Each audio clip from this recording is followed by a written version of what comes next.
testified Tuesday that it's, quote, atypical but not entirely unusual for the bank to cut a client's stated asset value by 50% and approve a loan anyway, as it did with Trump. I don't believe that's even atypical. That feels pretty standard. And what people don't understand, because they've never filed any personal financial statements or done anything financially in their fucking lives, the net worth stated is up for debate. There's no certification process of what you say your net worth is and what they say your net worth is. So if I think my house is worth $15 million, but the market says it's only worth $5, it's worth $5, even though I think it's 15. And just because I put 15 on a fucking financial statement doesn't mean that I'm committing fraud. It means I'm doing math that doesn't agree with what that math says. Right. Every single person out here listening to this show who has written their net worth down on a personal financial statement to get a mortgage and has miscalculated by $1 could be found guilty with the argument that they're making. The average person is not taught any kind of financial literacy for the reason that our debt is their asset. So they want financially illiterate people out in the world making stupid financial decisions, because the more money that you owe, the more profitable they are. And this is the game. And so they weaponize this ignorance to make this man look like he's done some highly criminal shit. This is the thing that should concern you, is that if they're doing it to him, they can do it to you.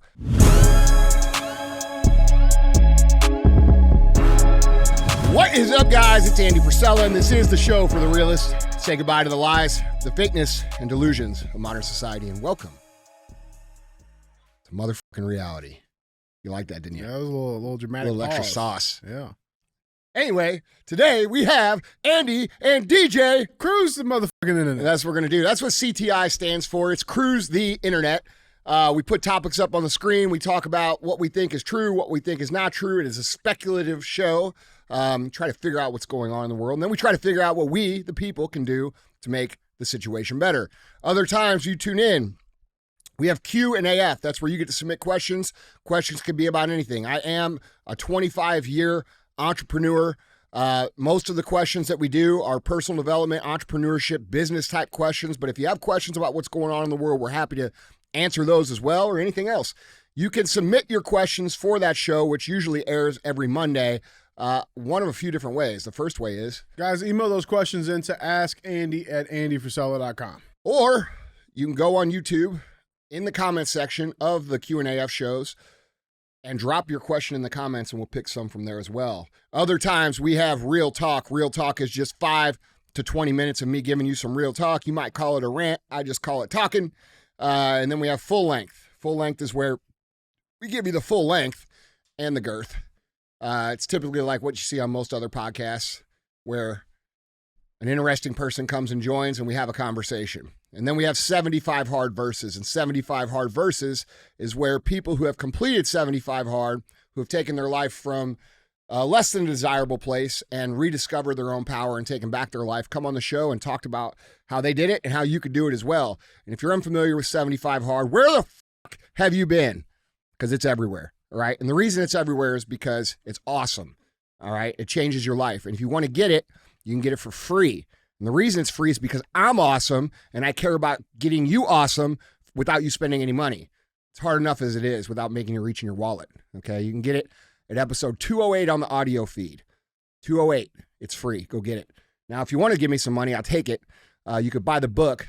It's at andyfrisella.com. It's called 75 Hard. And I do have a new book that's getting ready to drop on January 1st.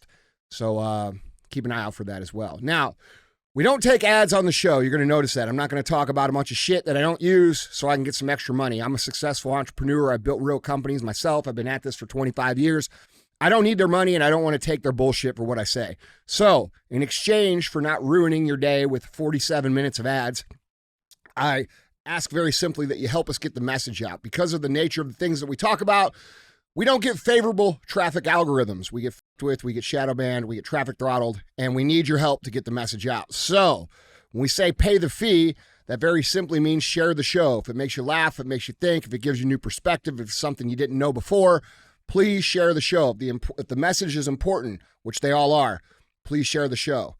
All right? Don't be a hoe. Share the show. All right. What's up, dude? Hey, how's it going? Good. Nice hat. Thanks. Yeah. Looks familiar. Well, I know a guy. Yeah.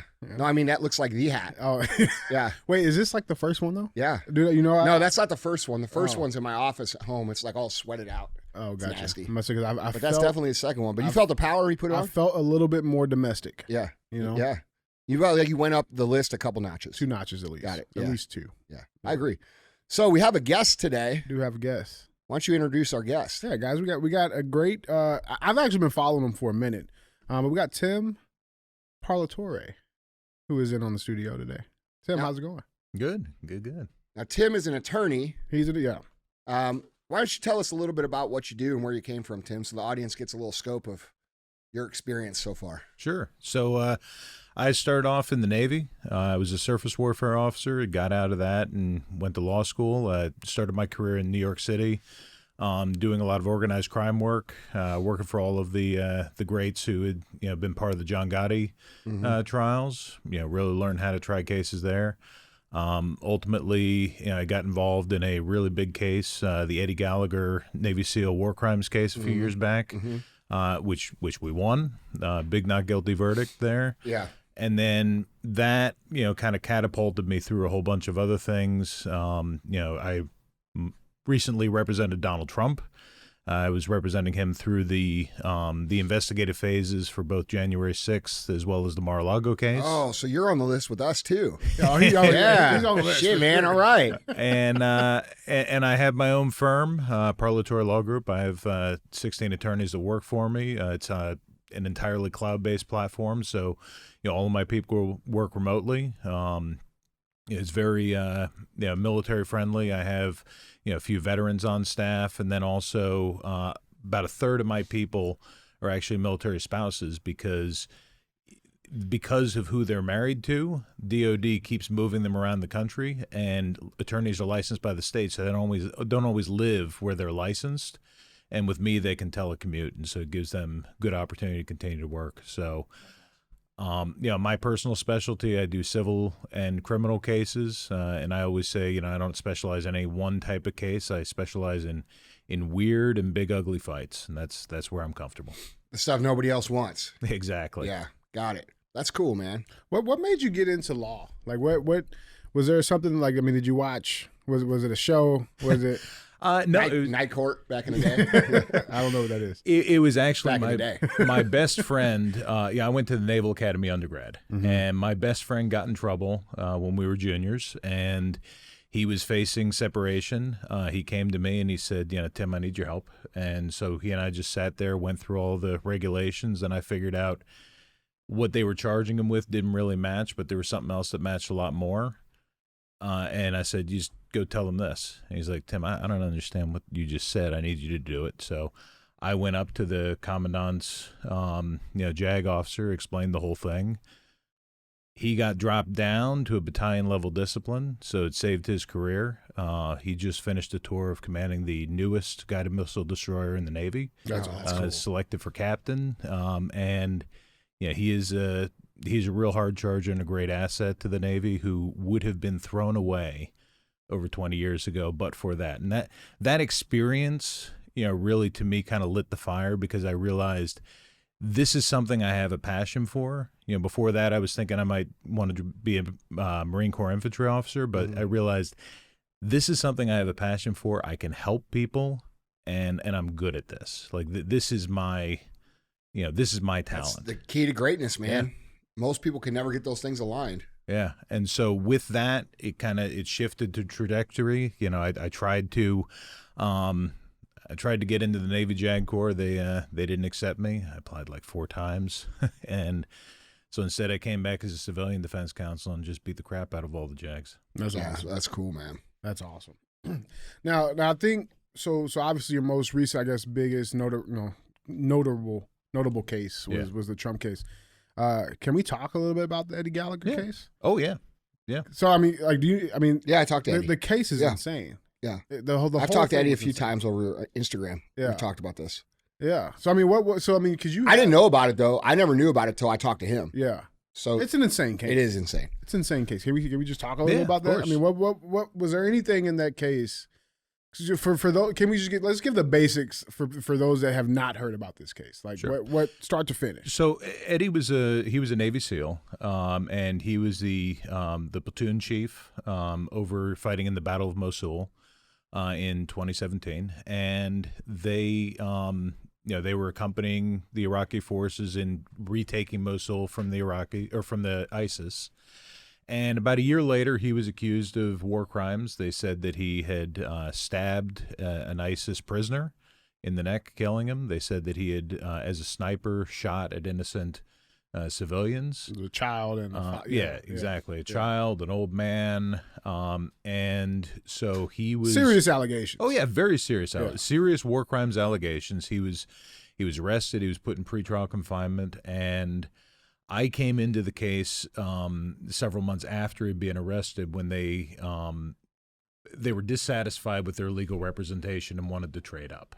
And so I honestly only in that case for about 3.5, just less than 4 months. And in that time, we had him released from jail. We had the prosecutor kicked off the case because of violations. We took it to trial. We got a not guilty verdict, and it was a wild thing. In the middle of trial, one of the witnesses confessed during my cross-examination to being the actual killer. That's insane. So it was a very wild case. There was a lot of shit that went on there too, where he was trying to get help, and people were fucking telling him they were helping him, and they were actually not helping him. They were doing the opposite. Like very famous certain political figure was at the head of that. Mm-hmm. There was a lot of politics going on, and a lot of dirty games going on. At one point, I actually discovered that the prosecutors at NCIS had launched an illegal spying operation surveilling me.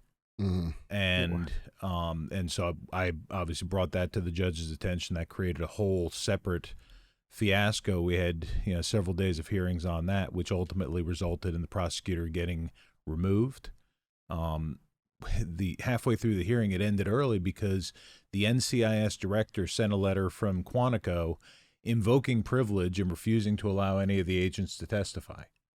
And the judge is sitting there reading the thing saying, I don't think I've ever seen a law enforcement agency invoke their Fifth Amendment rights, but I'm going to have to interpret this letter as an admission of criminality by NCIS. Shit. That's crazy. Yeah.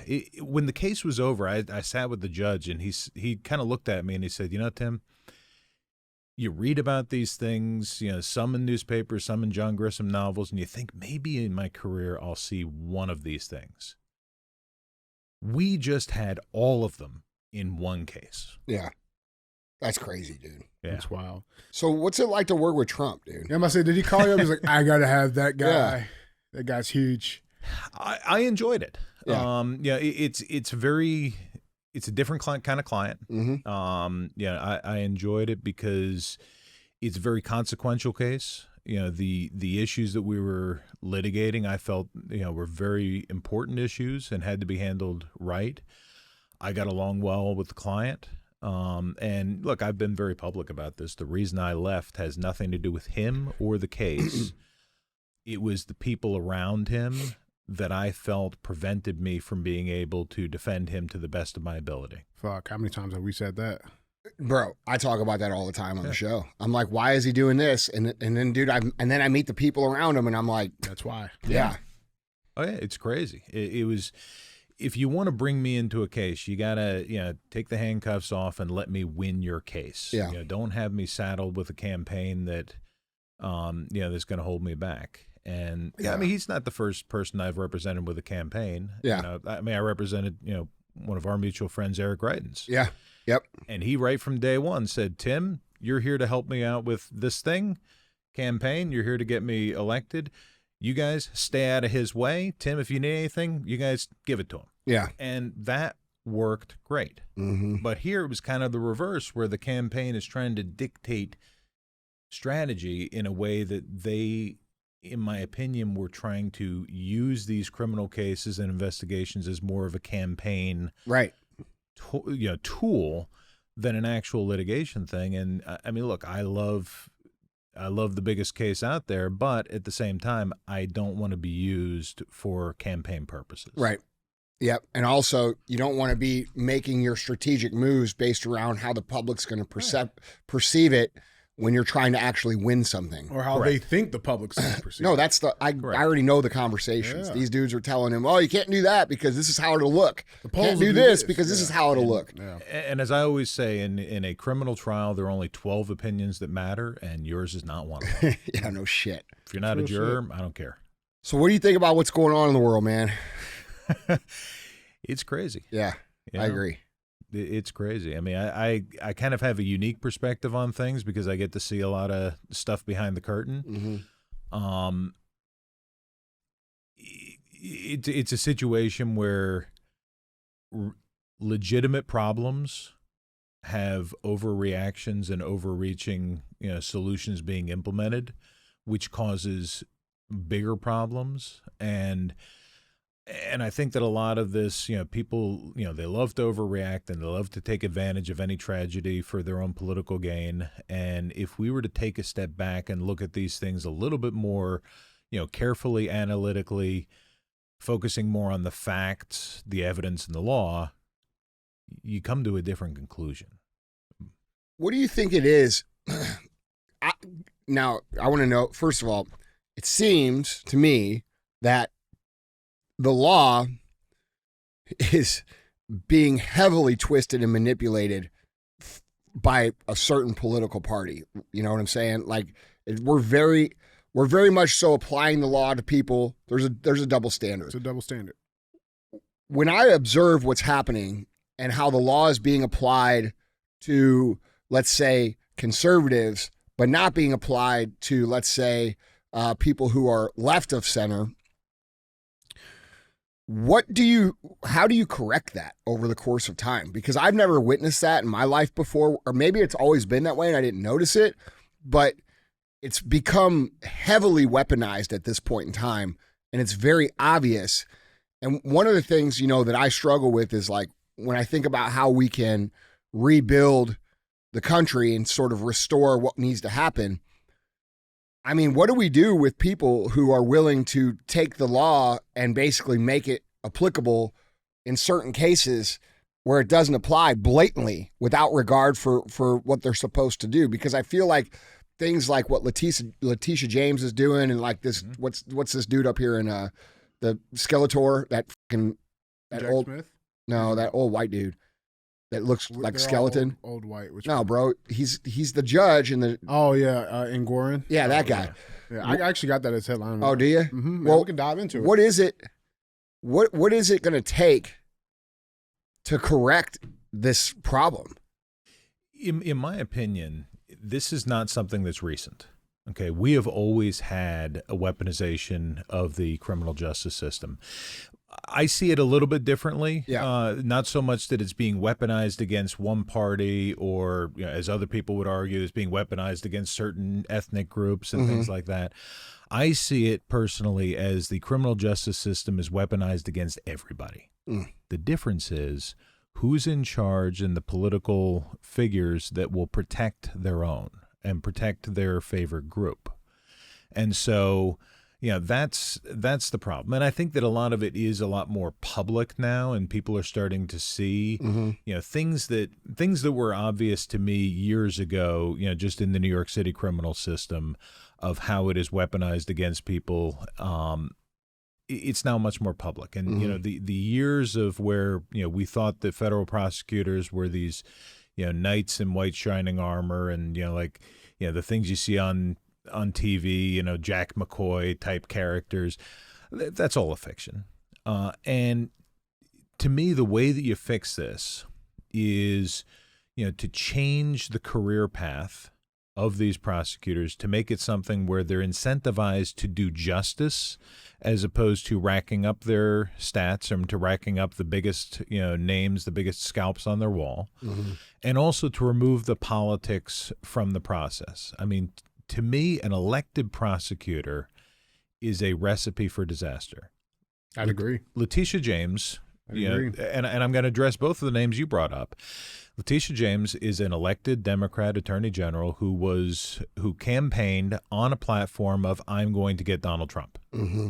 And because she is in a largely one-party jurisdiction, they bought into that, because really all you have to do as a prosecutor in a single-party jurisdiction, red or blue, is you have to win your primary to keep your job, to get or keep your job. And so, because you're going to run essentially unelected in general. So that's what she did. She campaigned on that, and now she's doing what she needs to do to win the next primary election to keep her job. The judge, and not a lot of people know this, but in New York, judges are elected. And when you have a one-party jurisdiction like that, New York City judges are all, for the most part, elected unopposed. The way that they get on the ballot is they go over to the Democratic Party, and they do the beauty pageant there, and the party selects who they want on the ballot.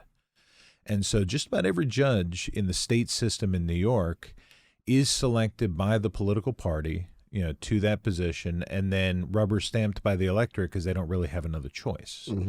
And they do serve, like a 10-year term. And so if they want to keep their judgeship, they're going to, keep the party happy.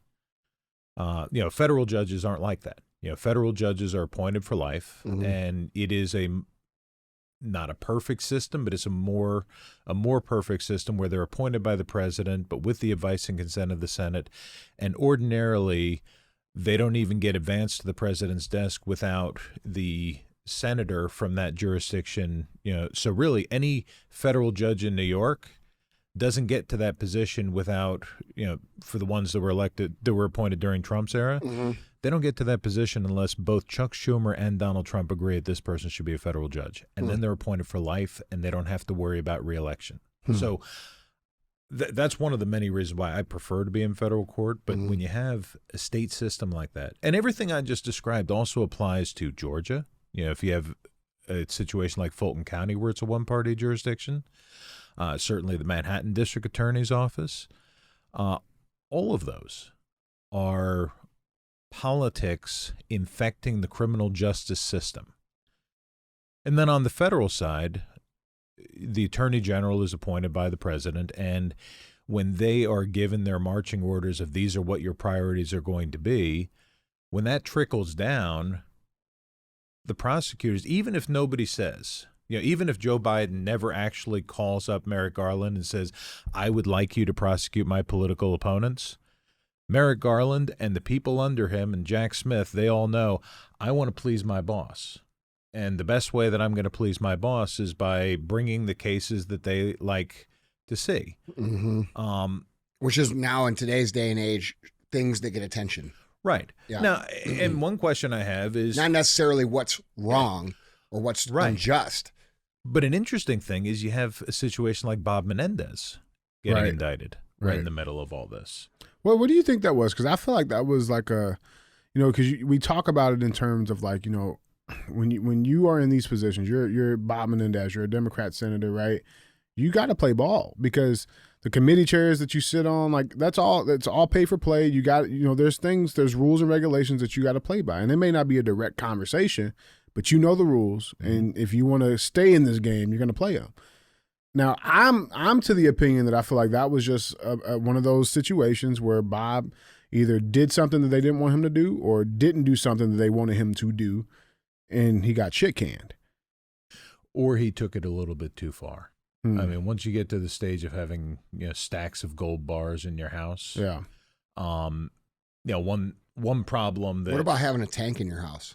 Well, that's a different issue. Yeah. we might need to talk about that. We can talk about that. But once you get to that point, one problem that the DOJ has in keeping things politically aligned is that they do have agents that go out there and bring cases. And then if the agents try to bring a case, they now have to worry about whistleblowers of, we're going to all of a sudden get all these IRS agents that, go talk to Congress about how, we wouldn't let them prosecute Hunter Biden and things like that. So there is an element of that where, the line agents are out there trying to do the right thing.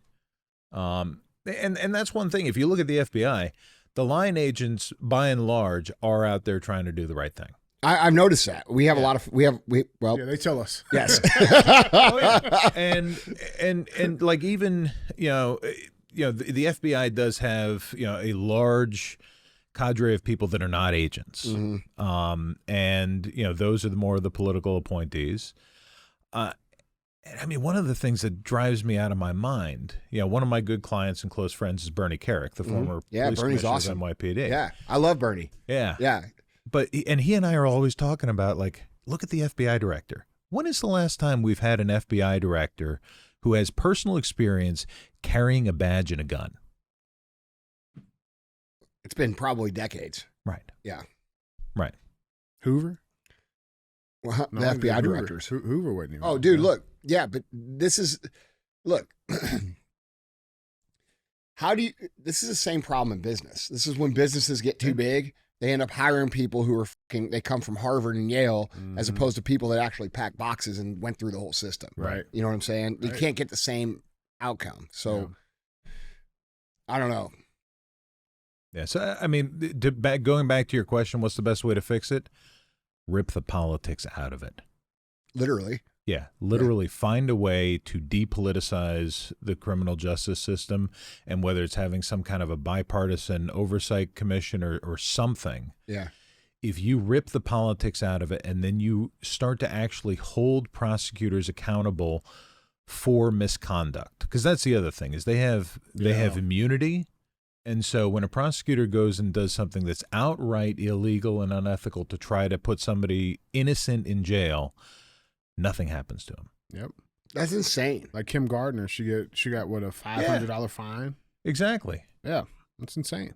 Bro, Kim Gardner literally, I mean, got people fucking murdered in St. Louis. Legitimately. Like, there are families right now without loved ones because of decisions that she made. Yep. Right. Intentional decisions she made. Greitens wouldn't still, like, dude. Exactly. Yeah. She prioritized, she used taxpayer dollars to go after removing a popular and effective governor from an opposite political party, as opposed to focusing on murders. Who do you think gave her marching orders? Soros. I know that. Yeah. I mean, that is what it seems to be, because who funds it? Right. Again, as a lawyer, I don't like to, speculate too much. I'd rather What's the facts? I'd rather get her under oath than have her admit it. Yeah. Yeah. True. This is a speculative show. It is a speculative show, so it's fine here. Yeah. Yeah. Anyway. I'm normally objecting to speculation. Sustained. Andy's pulling me out of my comfort zone. That's right. Is this sustained? Was that the right choice? Yes. Okay, sustained. All right. All right. Well, we got some good stuff, man. I want to bring this up. I think if there is any proof that someone listens to this show, I found it. All right. Because someone. Well, I'm gonna show you. Because you guys remember, this was probably like maybe 2 CTIs ago. Andy had a famous line. He said, it's time to get back to just saying, fuck you. Oh, yeah. And then you got Elon out the next day saying the shit. Boom, baby. A week later. Did you see that? Yeah. Have you seen that video? Yeah. Let's just watch it for those. Bro, why doesn't Elon just why doesn't he just come on the show, man? Elon, just hit us up, bro. Just come on in. We got you. Yeah. we say fuck you with you. It makes it even more impactful. Yeah. You know what I'm saying? This was great. Dude, it was fucking awesome. Yeah. So this was, so Elon Musk did this live I got interview. tagged in this a gazillion times, and I'm just like, bro, he listens to the show. I don't know what he does, but he's on the right path. I'm just saying, that show comes out, you tell people to get back to it, and here he is. What'd I say? We need more Kid Rock and less Dylan Mulvaney? Yeah. All right, let's see it. Yeah, let's watch the clip. So he was doing a live interview. I believe it was on CNBC. He was doing a live interview, and the interviewer is asking him about the advertisers on X coming off and leaving the program, leaving the platform. This was Elon Musk's response. You don't want them to advertise? No. What do you mean? If somebody's going to try to blackmail me with advertising, blackmail me with money, go f*** yourself. Yeah. I love the awkwardness. Go f*** yourself. Is that clear? I hope it is. I hope it is. I love it. One more time. Yes. One more Yes. time. Okay, one more time. Here it This is. is fucking great. You don't want them to advertise? No. What do you mean? If somebody's going to try to blackmail me with advertising, blackmail me with money, go fuck yourself. But go fuck yourself. Is that clear? I hope it is. I think he fucking really did listen. That's exactly the same that's shit I was verbatim. saying. That's Just like that. verbatim. It's fucking verbatim. Bro, we're living in a fucking simulation, dude. Bro, I mean, the solo tweet he tweeted out. Yeah, he tweeted out the solo tweet after I talked about that for. Listen. Yeah. He's fucking listening. Look, dude. Elon, real talk, bro. I've been saying fuck you to advertisers before they even try to advertise on my show. I've been funding my own show. I won't even take $1 from these motherfuckers because I'm not going to listen to this shit. So I'm with you. Yeah. But feel free. You could advertise. Yeah. He should advertise some X dollars on the show. Yeah. Yeah. We advertise. Well, we don't. We don't do that. I don't really do that platform, but I'll take some free money from somebody that thinks fuck you. I like X. Yeah. X is I'll nice. sponsor you back. I'll buy a Tesla. No, you won't. I'll buy a Tesla. I won't drive it. I'll buy one. You'll buy one though. Yeah. I'll do something with it. I'm just saying. It's just not my cup of tea, bro. Yeah. What's your take on Elon? I like him a lot. Yeah. He's an interesting guy. That's one way to describe him. These social media networks, that try to, shadow ban and censor people, as much as people don't like it, the reality is they're allowed to do it. Yeah. Because, and when you try to sue them for it, the Constitution, First Amendment, that only applies to the government. Mm-hmm. And to restrict their ability to censor actually implicates their First Amendment rights. Mm-hmm.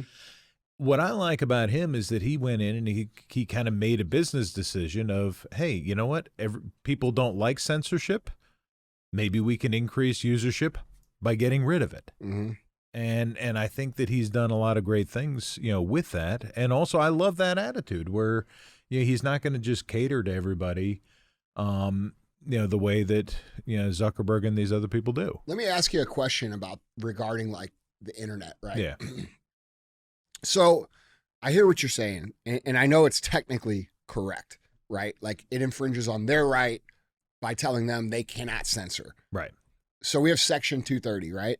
So at some point in time, right, when we talk about the public conversation, when the First Amendment was created, there was no technology like this. It probably could not even be thought of, like not even fathomed. But what we have, and this is real, is we have moved public conversation from in-person to a digital format that is privately owned. And so if public conversation moves from here to onto this electronic device, this electronic platform where they can censor, shouldn't we reconsider if people like that are allowed to censor since they now own the public conversation and that technology was never considered when we first came up with the First Amendment rights of people in this country? It's similar to AI, right? Like AI is this new thing and everybody's hyped about it, right. But nobody's thinking like, oh, maybe we should not do these certain things. Put some safeguards in place. And when you're old enough to know, when the internet started, nobody thought about these things. Right. Like, so that's what what do you think on that? The issue becomes when you have become so large as Facebook has become to where it's essentially a monopoly. Right. And they dominate, they own the entire space. Mm-hmm. And so there is where you may want to, say, if you have become that big that you are a monopoly, then some of these protections should apply. Mm-hmm. But as far as these types of entities, that'll only put out one point of view, mm-hmm. that actually did exist back when they wrote the Constitution. In what way?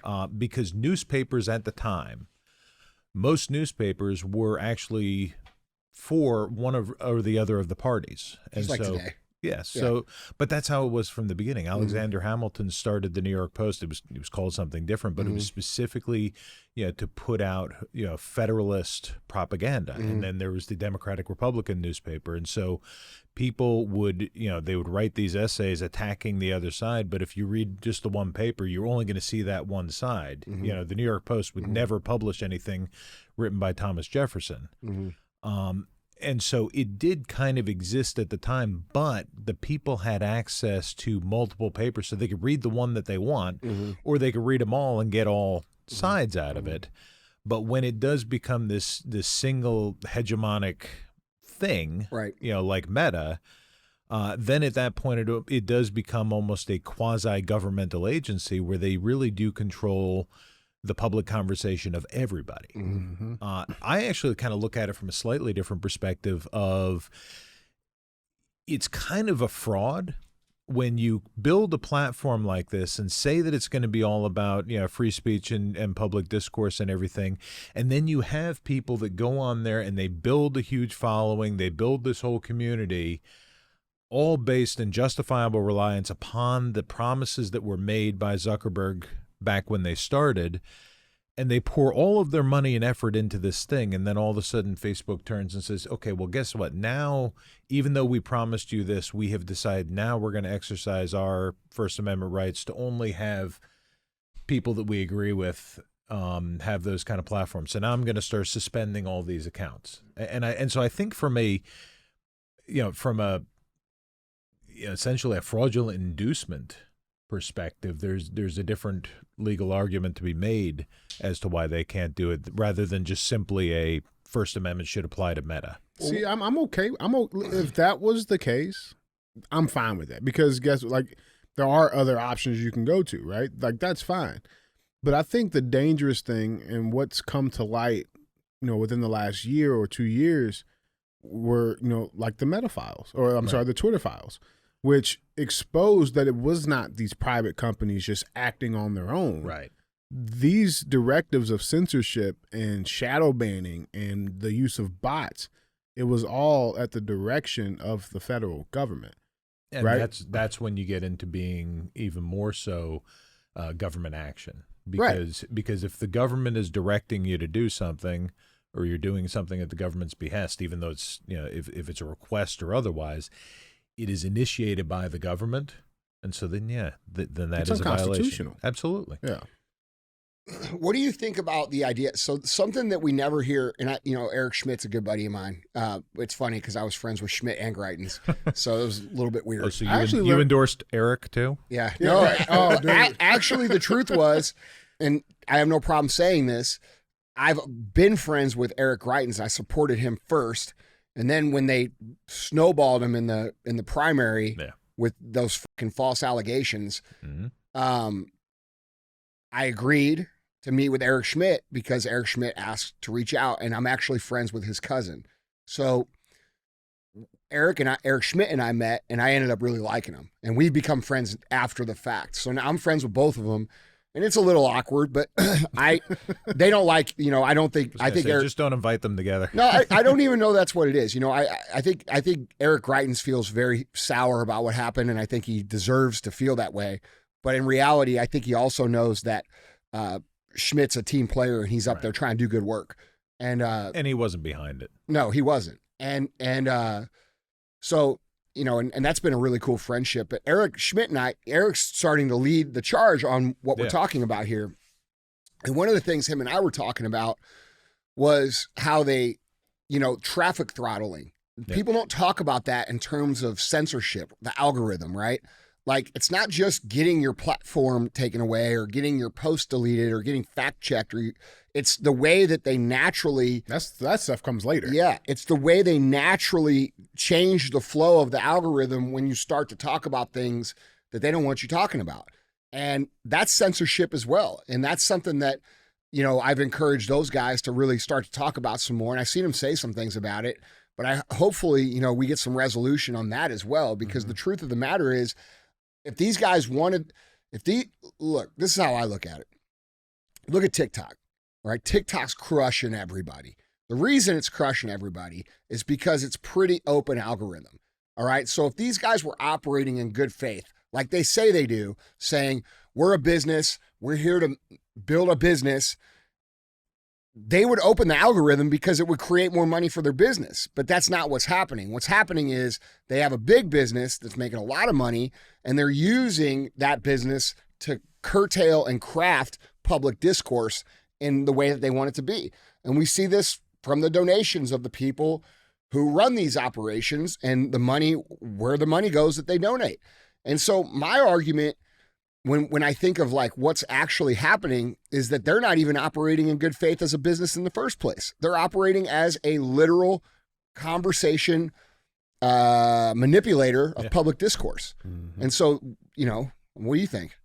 No, I think that that's true. I don't know that I would be so kind to TikTok on this because obviously I think that they are. Well, they're pushing the harmful cultural shit. Correct. But for everybody else, yeah, they're not like my shit that gets posted there. They're not censoring it because right. I'm saying stuff they don't like, but they are pushing out the mentally damaging things for the youth, right? Right. We can agree on that. Sure. I'm not being kind, but what I am saying is they're not trying to suppress everybody else, which is why they've gotten so popular. Right. And it goes back to, to me, it's a fraud if you are holding yourself out to be one thing and you're actually engaging in something else. Right. If you want to make everybody think, hey, we're a free speech platform, and then you are throttling the content so that people, are led to believe that the free speech platform shows that such the majority of people think this one way. Mm-hmm.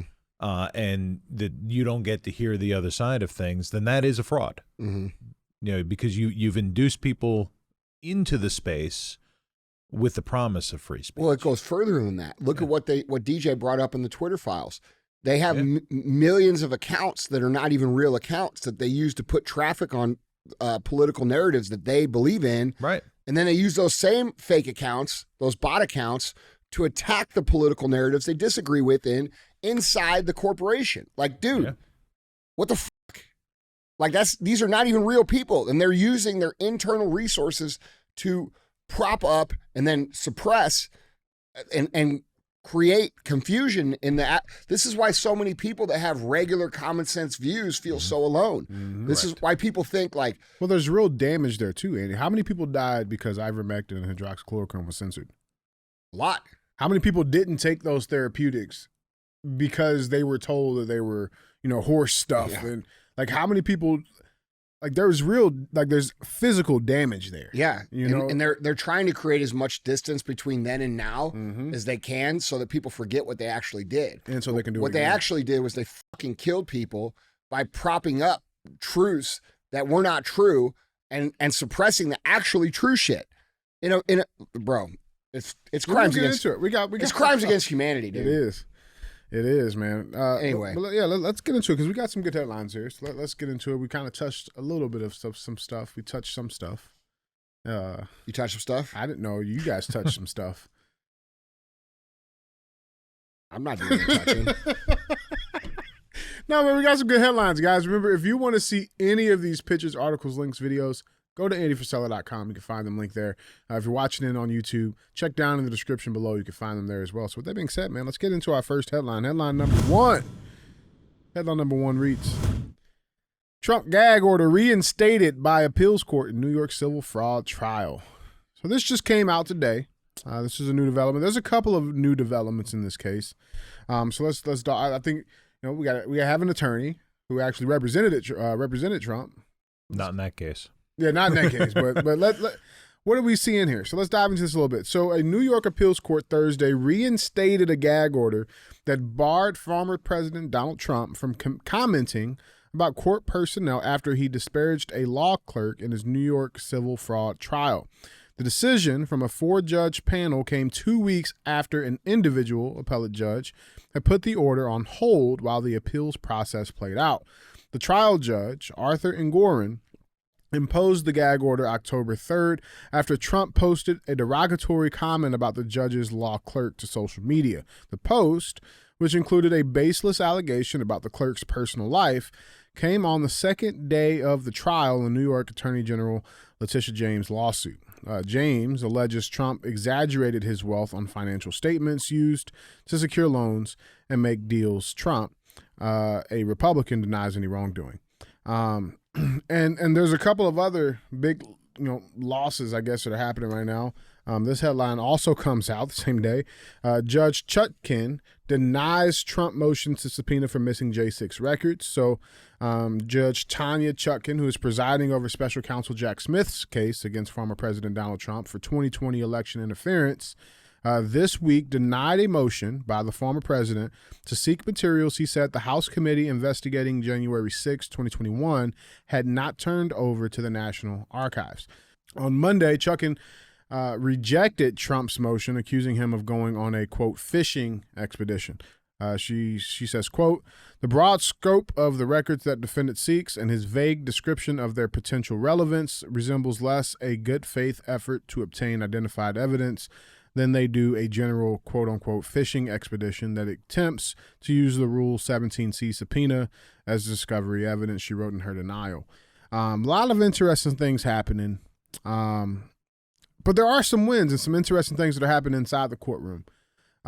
So they put this banker from Deutsche Bank on trial to testify in this court case, and he kind of blows the whole thing wide open of how baseless this claim is when it comes to exaggerating wealth. He's a banker. He was at the bank of one of the banks that loaned Trump money, right? And he's an executive there. He gave testimony that could bolster Donald Trump's defense in a civil fraud trial, telling a New York judge that prospective clients can get loans even after reporting a net worth far higher than the lender's own calculations. So David Williams, who worked on at least one of 3 loans Deutsche Bank made to Trump in the years before he was elected president, testified Tuesday that it's, quote, atypical but not entirely unusual for the bank to cut a client's stated asset value by 50% and approve a loan anyway, as it did with Trump. I don't believe that's even atypical. That feels pretty standard. That's pretty fucking standard if you've ever had to actually get a loan for anything. Just saying. Yeah. He said every bank does that. And what people don't understand, because they've never filed any personal financial statements or done anything financially in their fucking lives, but they have a fucking viewpoint on this, is that the net worth stated is up for debate. There's no certification process of what you say your net worth is and what they say your net worth is. It's what the market will pay. So if I think my house is worth $15 million, but the market says it's only worth $5 million, it's worth $5 million, even though I think it's 15. And just because I put 15 on a fucking financial statement doesn't mean that I'm committing fraud. It means I'm doing math that doesn't agree with what that math says. Right. So, and I'm not even saying that he did that, because the reality is they're saying Mar-a-Lago is worth $18 million when it's worth $1 billion. Okay. So there's a whole bunch to this. Go fuck yourself. Yeah. They're playing on people's ignorance and their own financial ignorance. This is why the same reason they don't teach people basic finance in high school. Yeah. So anyway. Well, let's listen to his response. So quote, is the bank capable of reaching its own judgment based on the evaluation it makes of the guarantor's financial condition? Trump attorney Jesus Suarez asked Williams, a managing director at the German bank. Quote, certainly yes, Williams said. Under questioning by Suarez, Williams said the bank always reviews a prospective client's stated net worth and adjusts it as needed. Quote, as part of... He's saying what I just said. Yeah. He's saying always. Yeah. Always. Yes. Quote, as part of our due diligence, we subject a client's asset value to adjustments, Williams said. Quote, it's part of our underwriting process. We apply it to every client regardless of what's reported. All right. He says, quote, is a difference of opinion in asset values between the client and the bank a disqualifying factor to extend credit? Suarez asked Williams. Williams said no. Suarez said, why not? Williams said, quote, it's just a difference of opinion. Williams testified, quote, I think we expect clients to provide information to be accurate.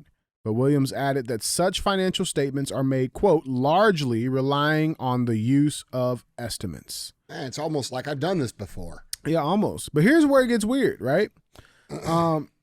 This is where it gets fucked up, okay? So the documents show that Trump cured the breaches And Williams testified that there was nothing particularly unusual about the way Trump's company got back into compliance. Deutsche Bank, quote, was satisfied with the resolution. They got their money, everything's fine, everything's good. Now, after Williams, the article says, was excused as a witness, Trump attorney Christopher Keese asked the judge to issue an immediate verdict in favor of the former president, arguing the testimony from the Deutsche Bank executive had refuted the state's claim that any asset inflation was material to the lender's decision. Quote, the bank had no problem with a $2 billion difference, a $3 billion difference. Large changes to net worth are not unusual, Keese said. Quote, there's been no demonstration of any materiality issues at all. In Gorin, the judge said he'd rule on Keese's request at a later time, but suggested he wasn't convinced by the argument. Quote, the mere fact that lenders were happy doesn't mean the statute wasn't violated. Yeah, so I get that, but you still broke the law. That's a technicality. What do you think there? Well, first of all, Chris Keese is making a motion at a time when he doesn't have a mechanism to make it. So the idea that the judge wouldn't rule on it at that point means that in this case, the judge is actually following the law, and Chris Keese is just showing that he doesn't know what he's doing. By the way, he and I did not get along. You guys must be best friends. You know, I mean, this testimony really does kind of go to the heart of what this case is. And, you know, it's interesting in a fraud case that you would have the defense put the victim on the stand to say that the victim was aware of all this and that the victim doesn't, you know, not only doesn't care. It's not about whether they care. What happens is, did they do it anyway? Because fraud requires that you make a false statement, and through your false statement, you actually induce something. So you gain from it. Right. So, you know, if I'm going to sell you a car, and I tell you, you know, this car has an 8-cylinder engine in it, and you say, okay, great, I'm going to buy it, and you pay me, and then I give you the car, and you look under the hood, and it only has 6 cylinders, I've committed fraud. Mm-hmm. If I tell you it has 8 cylinders, you look under the hood, and you see, well, it's got 6 cylinders, but I still like the car. And then you pay me, and then knowing that, you buy the car from me anyway, it's not fraud. Yeah, it's just bullshit. Right. Yeah. Exactly. Right. And you've accepted the bullshit. Right. It's not how I would sell a car personally, but, you know, that's the thing, is that there has to be a plausibility element to the fraud, and it has to be something that somebody relies upon. And if the bank didn't rely upon it, yeah, maybe at best you could get an attempted fraud. You wouldn't get the substantive fraud. You get an attempted fraud. My question is, if why, like, bro, listen, you couldn't. They're trying to find them like hundreds of millions of dollars. Hold on, dude.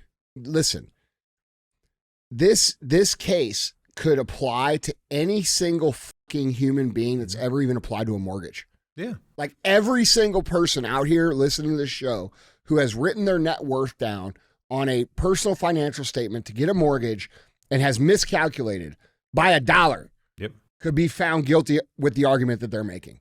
I'll give you another example about one of our mutual friends who made a mortgage application. On it, he wrote that he had received a gift from a friend, a cash gift.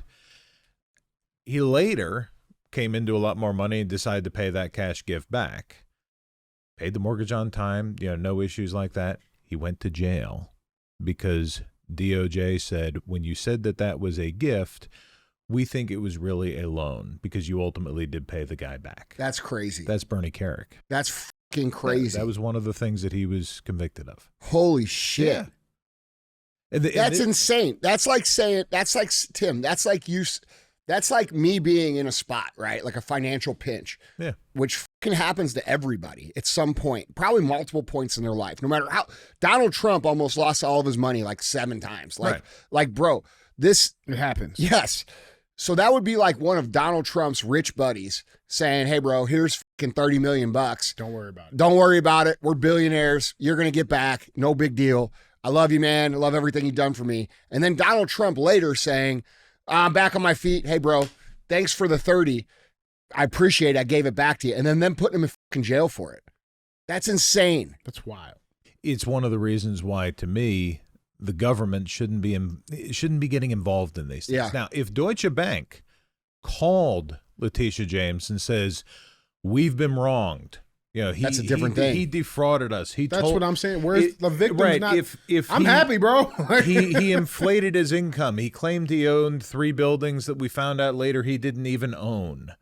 If it's something like that, and then they didn't get paid back, and he defaulted on it and ran away from it, then okay, now it makes sense to go to the federal government or to this AG and say, hey, we're a victim of a crime. But if the AG goes hunting for a crime and they start going through financial statements and they decide this is a crime, and the victim hasn't come to them saying, hey, we've been defrauded, why are you even getting involved? Because it's a political hit job. Right. Dude, here's what people don't understand. Man. Listen, you know this. Yeah. The what they're doing is they're creating cases that people do not have the capacity to understand the intricacies of because they're financially illiterate. Right. Okay? So they're creating these things that are naturally confusing for people so that they can convince people that this guy's a fucking liar and a piece of shit. And a fraud. Here, let's take that one step further. Had Donald Trump said, I own these 3 buildings, and he hadn't owned them, and they still loaned him the money, and he paid the money back, and they said everything was satisfied, it's still not fucking fraud because they would have done a due diligence to know that he didn't own the fucking buildings. Exactly. Yes. This is not me offering to sell you a car that you don't bother to look under. Yeah. They looked. Deutsche Bank, especially with that kind of dollar value. Yes. They do due diligence. Bro, they go all the way up your ass. Yeah. Like all the way. Like with a fucking big ass spotlight. I know what you have for breakfast. Bro. From the bottom. Like, you know dude. And so what they're doing, that's what people don't understand. Like, in the internet culture, everything's a fraud. Everybody's a fraud. Everything's a fraud. Everybody's a fucking scammer. But the reality is people don't know the reality of the law. Right. And when we talk about the specifics of the law, would it be okay for him? Is it ethically okay for him to say that he owns things that he doesn't? No. But the reality is they did their due diligence and they knew that he didn't own the buildings and he had just stated that he owned the buildings. And they said, you know what? By the way, he's worth X amount. He qualifies for the loan. Let's give him the loan. He pays it back. There's no fucking crime. Wait, so does that make sense? No, it makes sense. Yeah. Was the building thing, like, is that a real thing? Like he said, so he did say he owned No. He was using it as an example. No, that was an example. I made that up as an example. I'll give you another example. I have a case right now. It's a securities fraud case where it's a $300 million, publicly traded company that was taken private. And during the go private, the due diligence revealed that half of the subsidiary or a portion of the subsidiaries didn't really exist. And the buyer used that in a negotiation, to get an advantage and get a much better price on the thing to take it private. And then as soon as he took it private, he pretended to all of a sudden find these things and, to try and get the guy out. On recourse. Right. And so now we're going to go through a federal criminal trial over this thing for a go private that was sold for under fair market value, because they knew that there were certain subsidiaries that were empty. And it's one of those things of like, why are we doing this? Yeah. The victim knew. Yeah. But the federal government still gets involved in these things. Mm-hmm. It is an over criminalization. Mm-hmm. That kind of thing. Fine. Deal with it in a civil suit. Deal with it in a bankruptcy proceeding. We don't need to put people in jail for that. Yeah. Yeah. And I mean, look, there's a difference between a fraud and a bullshitter. Right. There's a fucking difference. Sure. Yeah. And due diligence by banks like Deutsche Bank and it identifies the difference. Yeah. Yeah, dude. You got to be really good to get past that. Yeah. It's like saying, like, bro, you listen, man. We've been through due diligence in our companies because, like, we deal with financial institutions and things like that. And like, bro, they fucking go through your credit cards. Oh yeah. Like people don't understand. They go through your credit cards. They're like, what's that $4.72 quick trip charge that you have every morning? What's that about? Fuck, that's about to yeah, right. Like listen, like they know. Yeah. And this whole case is based upon the idea, all these smart, intelligent people in this courtroom know exactly what the fuck is going on, and then they take it to the media, and the media makes it into something. Because they don't know what the fuck. Correct. The average person is not taught any kind of financial literacy for the reason that our debt is their asset. So they want financially illiterate people out in the world making stupid financial decisions, because the more money that you owe, the more profitable they are.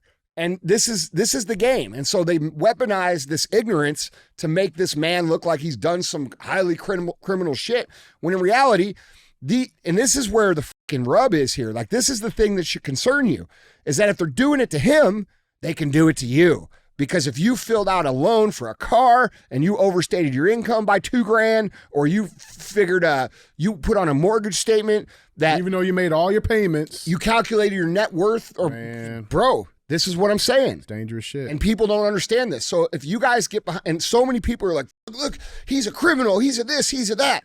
Like, dude, they can do that to you. Okay. They can do the same thing to you.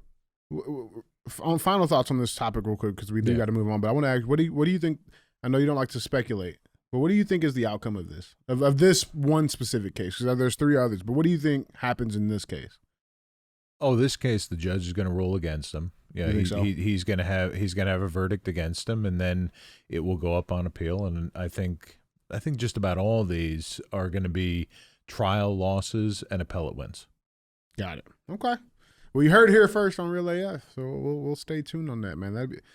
Yeah, it's funny. And guys, if you want to jump in on this conversation, hashtag bring them down, because I agree with you, and I think they're going to try to gel them in some of these cases. Yeah. Oh, yeah. You know, so yeah, guys, tell us what you guys think. Hashtag bring them down in the comments. Let us know what you guys think. The harder they push on this dude, this is what these guys are failing to understand, because they live in an echo chamber. Do they not understand it, or do they not care? Well, I think they don't care. Anytime you have a political candidate that's not planning on debating or campaigning, and I'm not talking about Trump, I'm talking about Biden, that should scare you. It should scare you that this highly unpopular elderly man, who most people fucking hate because he's ruining their lives legitimately, is literally not planning on campaigning. Why do you think that is? It worked for him last time. Sit in the basement. That should worry people. That should be highly concerning. Anyway. No, it's real shit, man. But before we get to our second headline, guys, as always, let's cruise the comments. So we had a big day yesterday. We dropped episode number 2. Episode number 2 of Day in the Life, and we had a lot of really, really great comments, guys. First of all, I mean, the community, you guys are amazing. You guys really are. Yeah, it's super cool. It's really, really awesome to see. You know what I like about people let us do our own thing without fucking trying to make us to be like everybody else. You guys should do this. Motherfucker, we're trying to entertain you and make you laugh. If you laugh, you laugh. Yeah, right. If you don't, something's wrong with you. Yeah, fuck you. Yeah. In the words of Elon Musk. Yeah. If you don't like it, fuck off. But no, I we had a lot of really, really great comments, but I like this one the best. It was very, very simple, right to the point.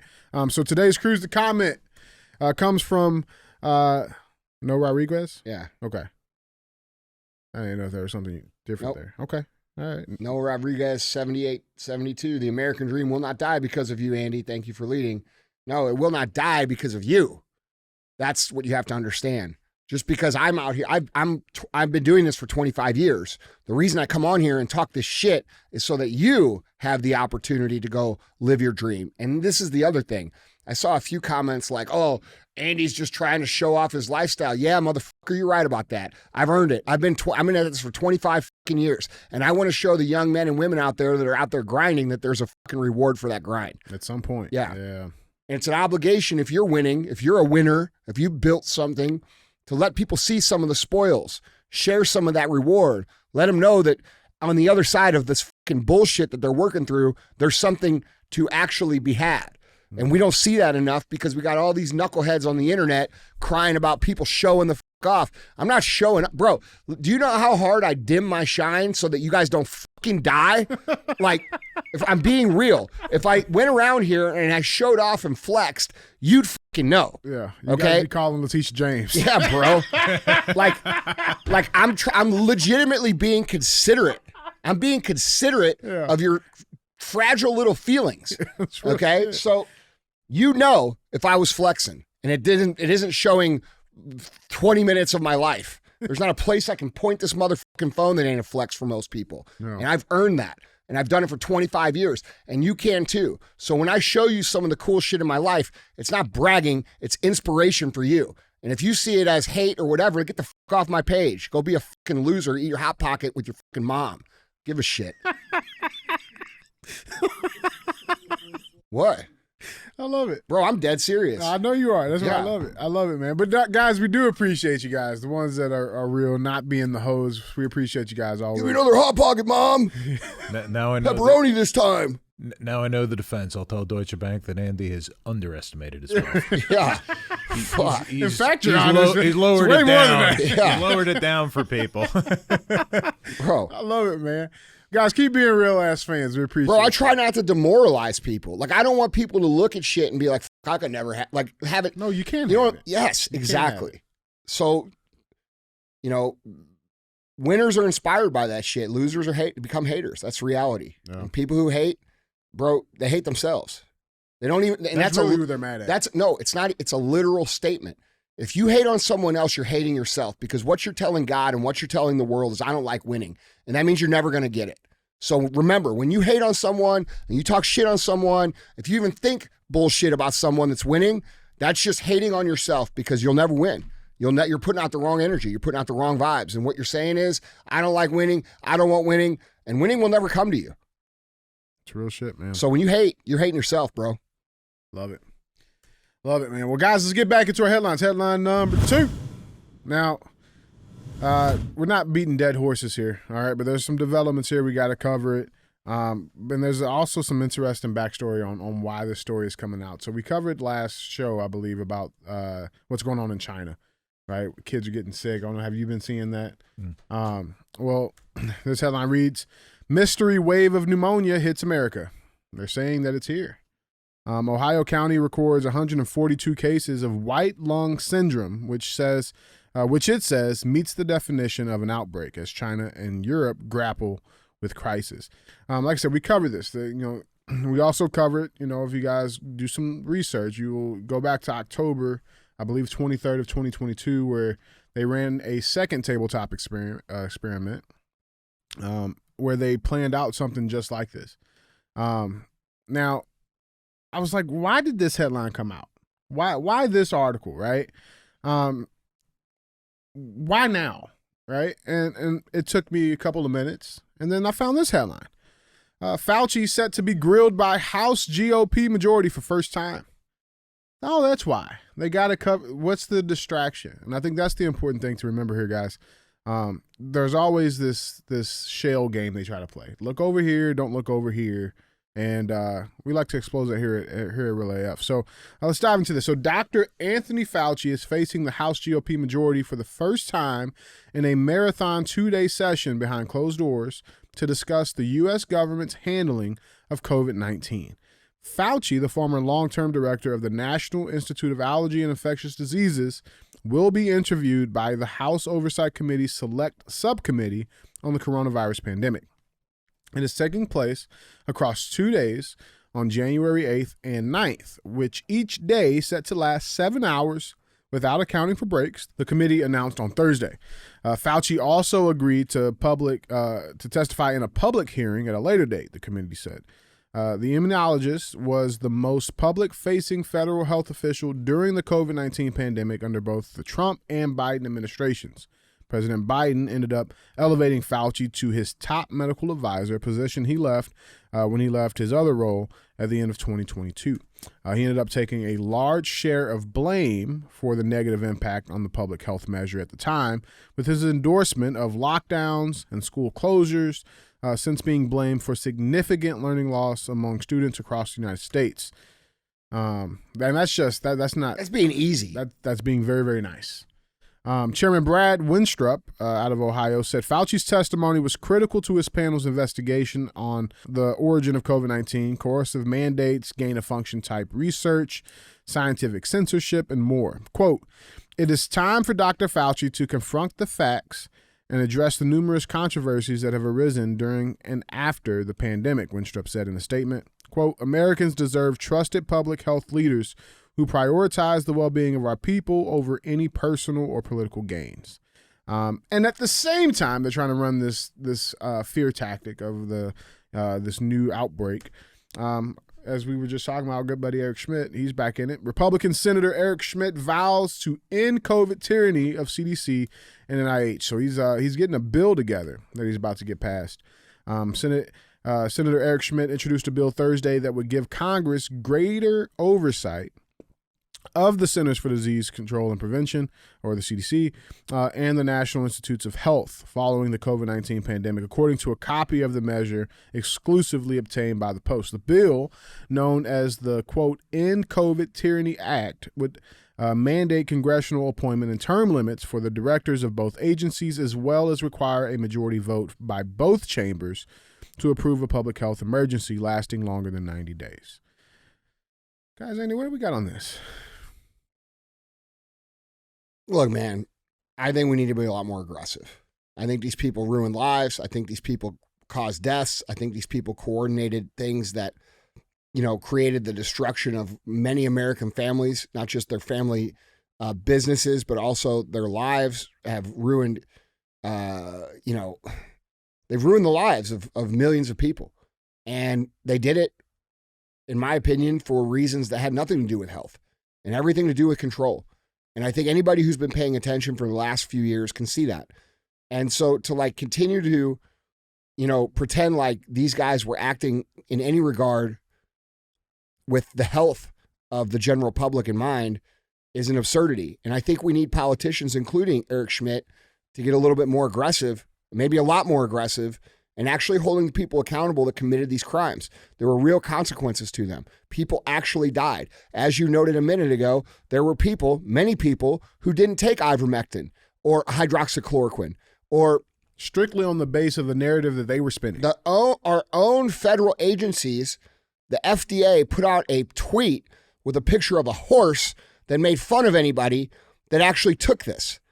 Okay? And we have now come to realize that, guess what? It is actually effective. And what's happening is no one has actually tied together the idea that the reason that they wouldn't allow discussion of effective therapeutics is because they actually would have had to end their emergency order. So if they would have had to end their emergency order, they would have lost control and lost their ability to do a lot of the things that they did. And so when we think about why they did what they did, it had nothing to do with health. It had everything to do with control, manipulation of an election, and the manipulation and wealth transfer from the middle class to the upper class. And that's reality. They need a very dependent population to create a universal basic income type society where people are dependent on the government, where they continue to vote. These guys have figured out that people will vote for the free shit. It started back with Obama with his free cell phone. Okay, Obama campaigned on giving a free cell phone out to a whole bunch of people, and it fucking worked.